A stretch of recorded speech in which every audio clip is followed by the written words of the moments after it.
Ek skat so na 3-4 ure dat hulle daar aangekom en vir ons begin 'n ondersteuning gee. So die dinge toe redelik gekalmeer, maar die hele week het die ding maar aangegaan. Elke dag kom hulle terug, Ek kom breek hulle nog dit af en hulle kom breek dat af. Ek bedoel al my voertuie wat jy hier sien, het daar gestaan.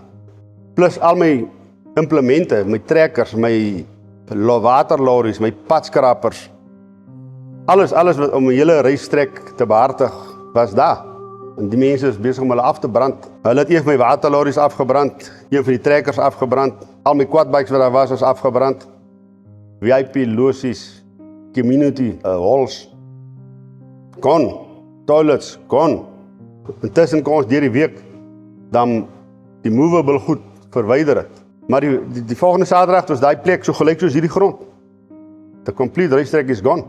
In a week, everything to the ground. I lost about 60 million rand there.